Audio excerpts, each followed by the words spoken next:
friends, welcome to online classes of IDFT. Today's topic is bamboo business. तो आज हम बात करेंगे कि बैम्बू के बिजनेस को कैसे हम आगे बढ़ा सकते हैं या उससे रिलेटेड बिजनेस को कैसे आगे बढ़ा सकते हैं, और इस क्लास में हम उसी चीजों के बारे में बात करेंगे। तो फ्रेंड्स, पहले हम ये समझ लेते हैं कि बैम्बू का बिजनेस आज तक फ्लोरिस इंडिया में क्यों नहीं कर पाया। तो थोड़ा पीछे जाते हैं, थोड़ा नहीं कुछ ज्यादा ही पीछे जाते हैं। 1927 की बात है। उस समय इंडिया में एक फॉरेस्ट एक्ट आया था जिसमें बैम्बू को ट्री कंसिडर किया गया था, और उस फॉरेस्ट एक्ट में यह बताया गया था साफ साफ कि कोई भी इंसान, चाहे वो जंगल में कोई पेड़ उग रहा है या पेड़ जंगल से बाहर उग रहा है, कोई नहीं काट सकता है without prior government permission. Even जो किसान, जो फार्मर्स प्रोडक्शन करते थे ट्रीज का, वो भी नहीं काट सकते थे क्योंकि वो फॉरेस्ट एक्ट के अंडर में आता है। और बैम्बू को भी ट्रीज के अंडर में, फॉरेस्ट एक्ट के अंडर में, ट्रीज के अंडर में 1927 एक्ट के हिसाब से लेके रखा गया था बैम्बूस को। और आपको ये जान के हैरानी होगी कि पूरा वर्ल्ड बैम्बू को ग्रास समझता है और इंडिया इसे ट्री समझता था। लेकिन ये प्रॉब्लम अब सॉल्व हो चुकी है।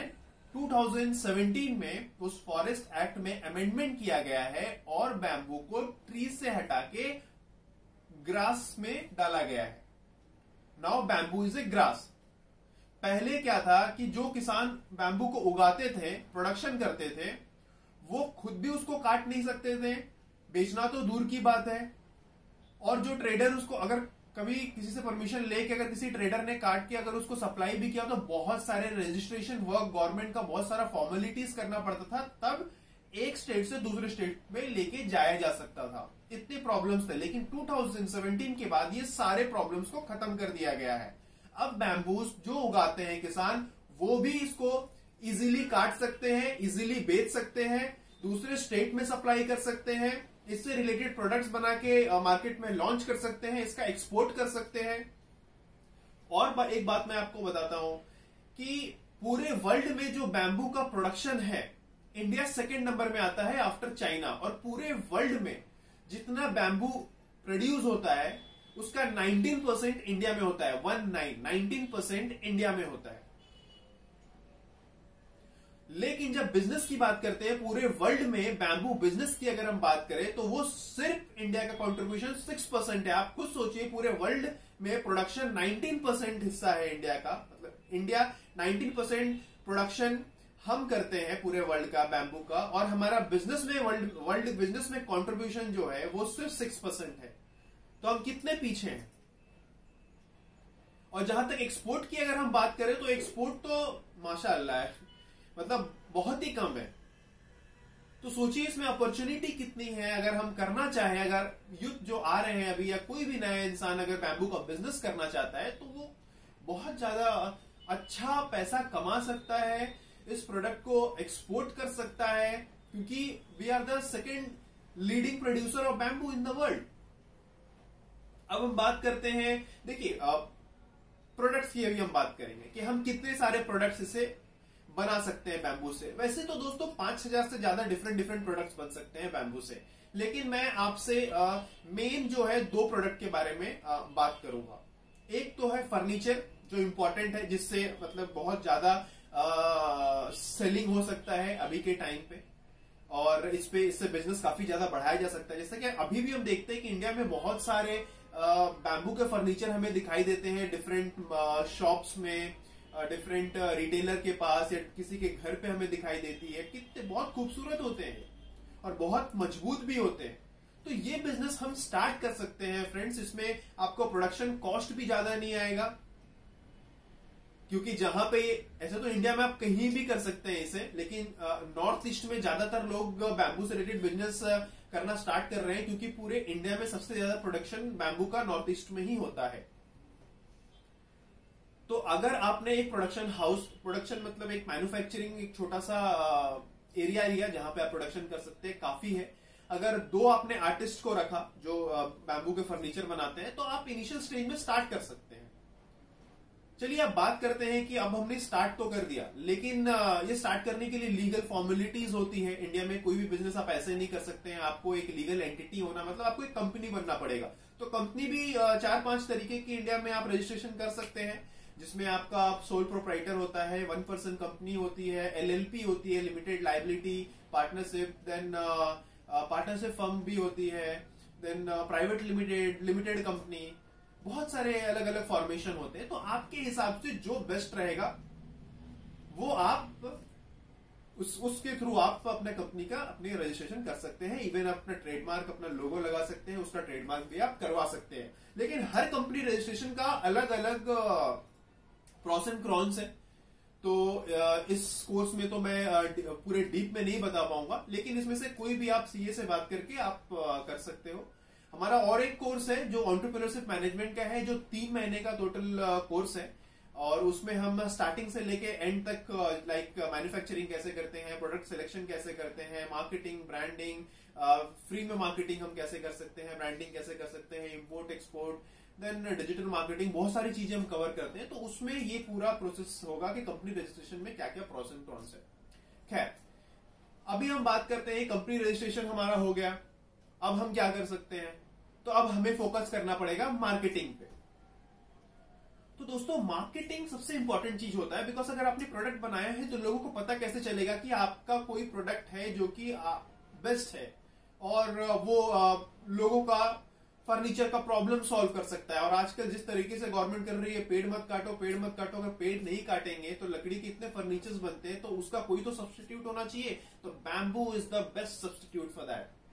अब बैम्बू की एक सबसे बड़ी खासियत एनवायरमेंट के लिए ये भी है कि ये बहुत तेजी से ग्रो करता है। 6 महीने से 1 साल के अंदर ये ग्रो हो जाता है, जबकि इससे रिलेटेड जिससे फर्नीचर बनते हैं जो पेड़ों से की लकड़ी से, उनको 15 से 20 साल 25 साल लगता है। और इसकी और एक खास बात है एनवायरमेंट से रिलेटेड कि ये कार्बन डाइऑक्साइड एब्जॉर्ब करता है, मतलब ग्रीन हाउस गैसेस एब्जॉर्ब करता है और ऑक्सीजन प्रोड्यूस करता है। So this is the best part of bamboo. तो मार्केटिंग के तौर पे दोस्तों हम कैसे कर सकते हैं। तो सबसे पहले देखिए, मार्केटिंग तो आप जो हमारा ऐसे नॉर्मली जो पहले से चलता आ रहा है मार्केटिंग, उसके हिसाब से तो हम प्रिंट मीडिया में दे सकते हैं, न्यूज़पेपर हो गया, टेलीविजन हो गया, रेडियो हो गया।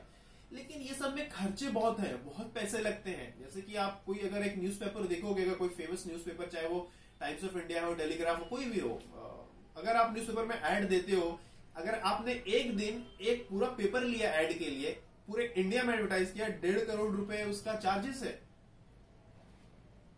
तो अगर कोई एक एंटरप्रेन्योर इनिशियल स्टेज में है और एकदम अपना बिजनेस स्टार्ट कर रहा है, क्या वो एफोर्ड कर सकता है?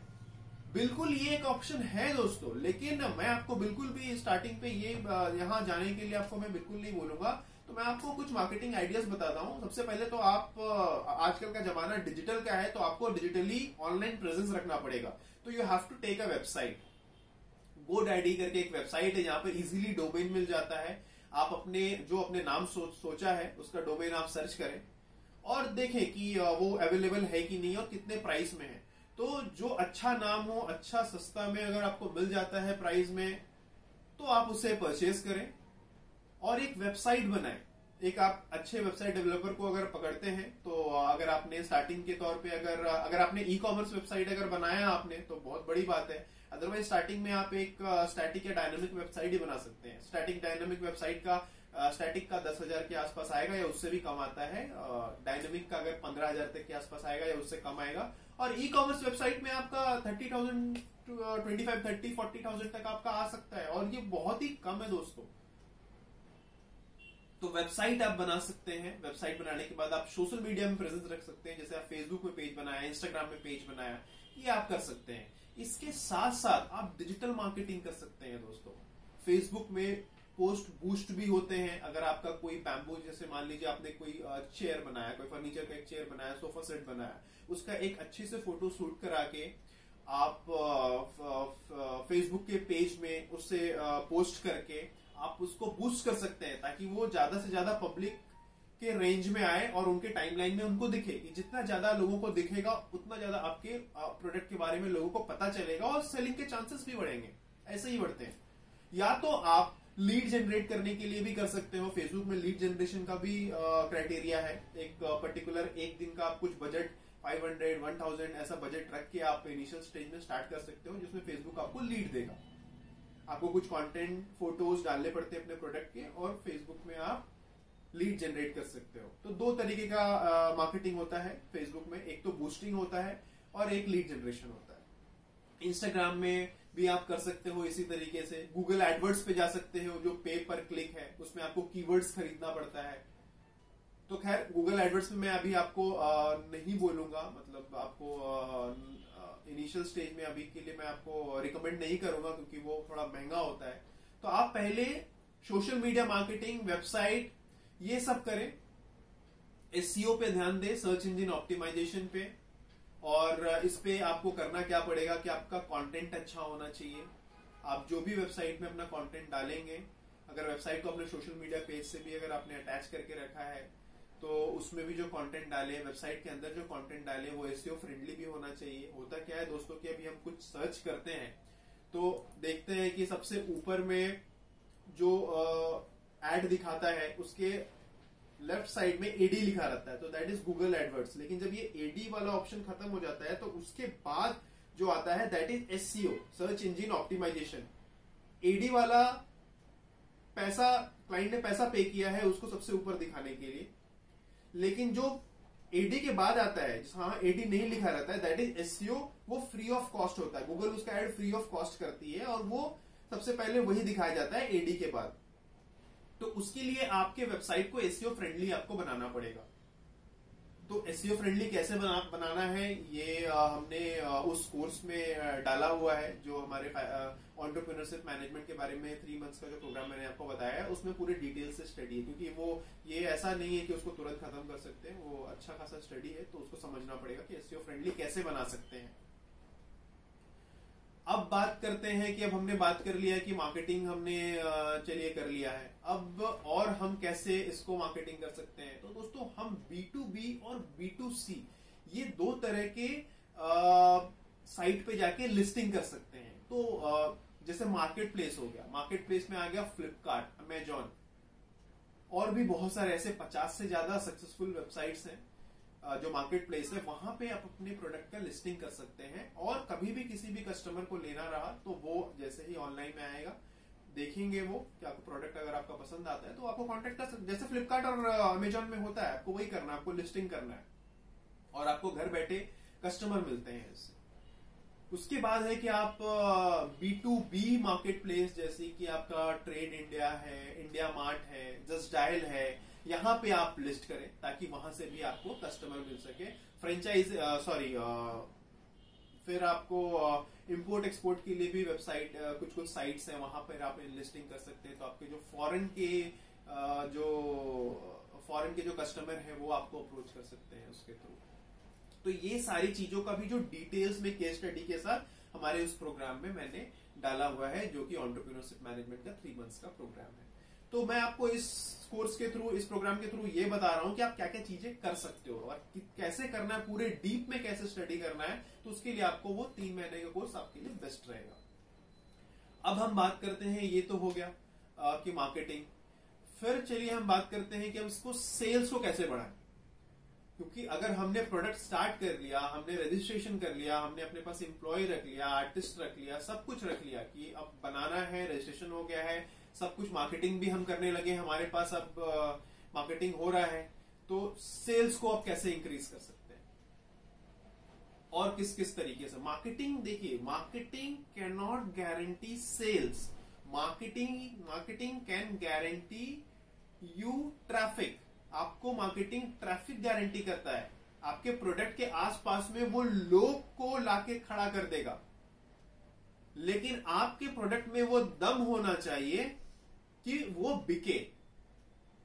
मार्केटिंग आपको सेल्स की गारंटी कभी नहीं देता है दोस्तों। तो ये अगर आपके दिमाग में मिथ है तो आप निकाल लें कि मार्केटिंग सेल्स की गारंटी देता है। Even digital marketing can not guarantee you sales. वो आपके जो कस्टमर बेस है, जो आपने जो प्रोडक्ट रखा है, उस प्रोडक्ट के लिए जो कस्टमर इंटरेस्टेड हो सकते हैं, डिजिटल मार्केटिंग वैसे कस्टमर को आपका प्रोडक्ट दिखा सकता है अब आपके प्रोडक्ट में ये दम होना चाहिए कि वो कस्टमर आपका प्रोडक्ट खरीदे। तो अब सेल्स की बात करते हैं कि सेल्स कैसे इंक्रीज करते हैं। सेल्स इंक्रीज करने के लिए सबसे पहले तो आपको अपना ई कॉमर्स वेबसाइट बनाना पड़ेगा दोस्तों, अपना खुद का। जैसे मैंने आपको बताया, GoDaddy से आप डोमेन लेके अपना खुद का वेबसाइट बनवा सकते हैं। ये आप एक डिजिटल मार्केटिंग या वेब डेवलपर को अगर आप पकड़ते हो, अगर उनसे आप बात करते हो, तो वो आपका ये काम करके दे सकते हैं आपको सर्विस के तौर पे। और जो जो प्रोडक्ट आपको डालना है आप उनको बता सकते हैं, वो उनको एनलिस्ट कर देंगे आपके वेबसाइट में। पेमेंट गेटवे के साथ वो अटैच करते हैं और आपका वेबसाइट एक ई कॉमर्स वेबसाइट बन जाता है। तो ये सब वो आपको करके देंगे। उसके बाद सेल्स इंक्रीज करने के लिए जो बात आती है दोस्तों, जैसे मैंने मार्केट प्लेस बताया, तो मार्केट प्लेस से भी आपका सेल्स इंक्रीज होता है। उसके बाद जो बात है कि और क्या क्या कर सकते हैं, तो हम खुद का शॉप भी खोल सकते हैं। अगर हमने बिजनेस स्टार्ट किया है तो हम खुद का शॉप भी खोल सकते हैं किसी अच्छे लोकेशन पे देख के। यहां से हो सकता है। फिर इस शॉप को अगर मान लीजिए सेलिंग ज्यादा बढ़ता है तो कल को चल के आप अपने शॉप का फ्रेंचाइजी भी खोल सकते हैं। ज्यादातर बिजनेस फ्रेंचाइजी से ही चलती है। अभी आपने मुंबई में खोला या गुवाहाटी में खोला या पटना में खोला या बैंगलोर में खोला, कहीं भी आपने खोला, आपने देखा कि मेरा बिजनेस बहुत ज्यादा बढ़ रहा है, तो आप क्या करोगे, आप सोचोगे कि मुझे एक्सपेंड करना है। एक्सपेंड करने के लिए आपको लगेगा कि मेरा आज अभी पटना में है तो मैं गुवाहाटी में भी खोलूं, मैं मुंबई में भी खोलूं, मैं बैंगलोर में भी खोलूं, मैं अहमदाबाद में खोलूं। तो आप अपना फ्रेंचाइजी देना चालू करते हैं। तो ये फ्रेंचाइजी का प्रोसेस कैसा होता है, टर्म्स एंड कंडीशंस क्या होते हैं, क्या नहीं होते हैं, ये भी हम उस प्रोग्राम में कवर करते हैं, 3 मंथ्स एंटरप्रेन्योरशिप मैनेजमेंट प्रोग्राम। उसके बाद आप रिटेलर से टाई अप कर सकते हो जो ऑलरेडी इस बिजनेस में है और as a retail outlet sale कर रहे हैं बैम्बू प्रोडक्ट्स, बैम्बू फर्नीचर्स। उन्हें आप बोल सकते हो कि मैं मैन्युफैक्चरर हूं, I am the manufacturer, this is my catalogue. आप एक कैटलॉग बना सकते हो अपने प्रोडक्ट का, this is my catalogue, please let me know if you are interested in any of my product and if that person is interested in any of your product, directly get in touch with you. आप उसको अच्छा offer दो, अच्छा price दो, अच्छी quality दो। क्यों नहीं लेगा आपसे वो?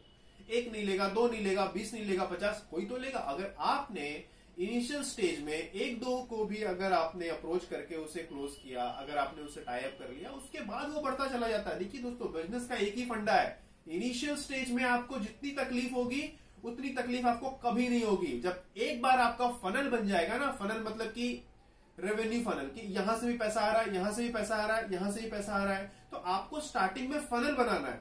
जैसे आपने ई कॉमर्स वेबसाइट बनाया, वो आपका एक फनल हो गया, वहां से आपको पैसा आ रहा है। आज नहीं आया, कल नहीं आया, कभी तो आएगा। आप रेगुलर अगर आप मेहनत करते रहोगे, स्ट्रेटेजी चेंज करते रहोगे, लगे रहोगे तो आएगा।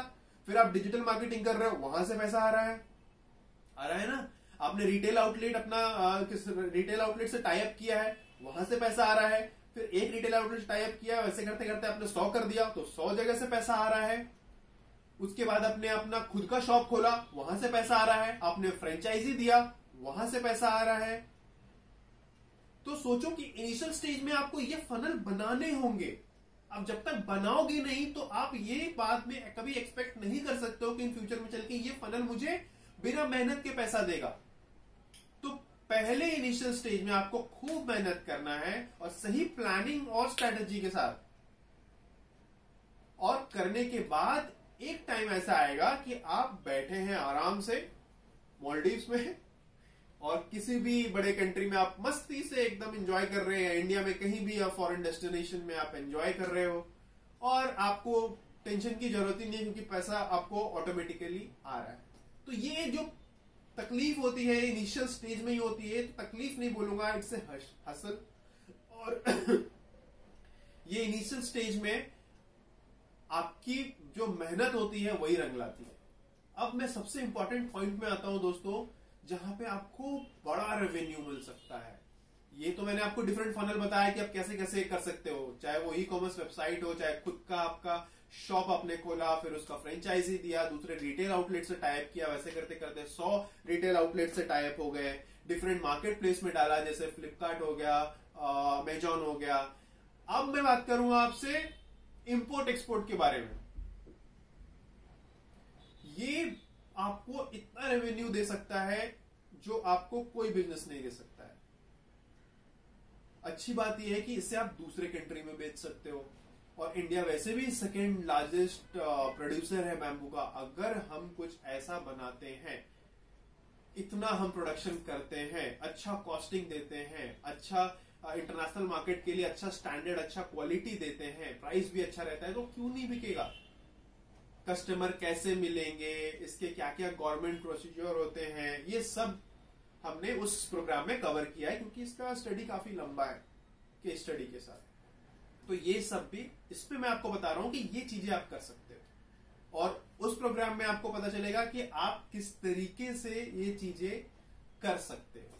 मतलब बोल तो दिया मैंने करना, लेकिन उसको करना कैसे कैसे है वो सारी चीजें उसमें कवर होगी।